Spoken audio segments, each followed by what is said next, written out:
Welcome to Thulasi homemade சமையல். நம்ம பார்க்க போகிற ரெசிபி வாழைப்பூ வடை. அதுக்கு தேவையான கடலைப்பருப்பு எடுத்து ஊற வச்சுருக்கேன், வாழைப்பூ பொடியாக நறுக்கி வச்சுருக்கேன், வெங்காயம், கருவேப்பிலை, பச்சை மிளகாய் ஒரு 3 எடுத்து கட் பண்ணி வைக்கணும். ஒரு ஜார் எடுத்து கடலைப்பருப்பை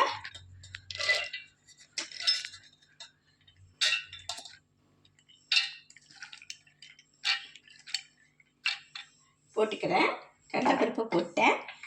இப்போ கொஞ்சம் தனி மிளகாத்தூள் போட்டுக்கிறேன்.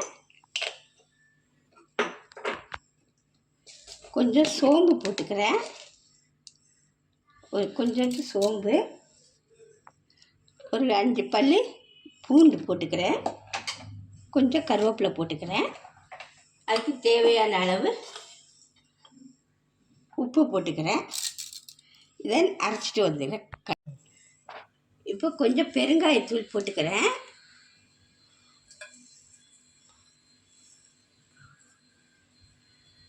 எடுத்து வச்ச வெங்காயம், கருவேப்பிலை, பச்சை மிளகாய்,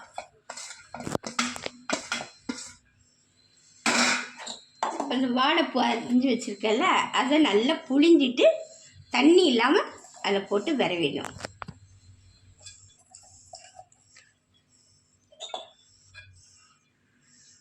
எல்லாத்தையும் நல்லா கலந்துக்கணும்.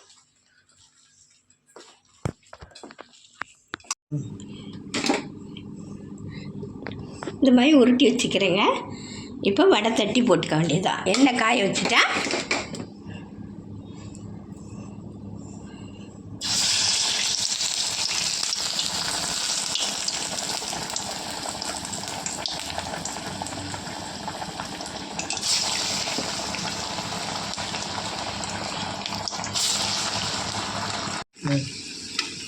பாருங்கள், 2 பக்கமும் திருப்பி போட்டு நல்லா கொஞ்சம் செவந்த உடனே எடுத்துருவாங்க.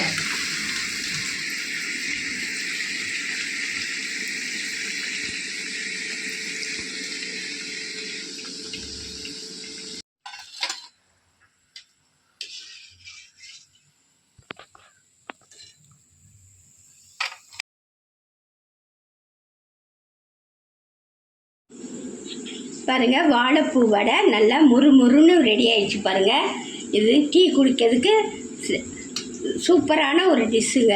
இந்த வாழைப்பூ வடை உங்களுக்கு பிடிச்சிருந்தா சப்ஸ்கிரைப் பண்ணுங்கள், ஷேர் பண்ணுங்கள், கமெண்ட் பண்ணுங்கள். அடுத்த ரெசிபியோடு சந்திக்கின்றேன். நன்றி, வணக்கம்.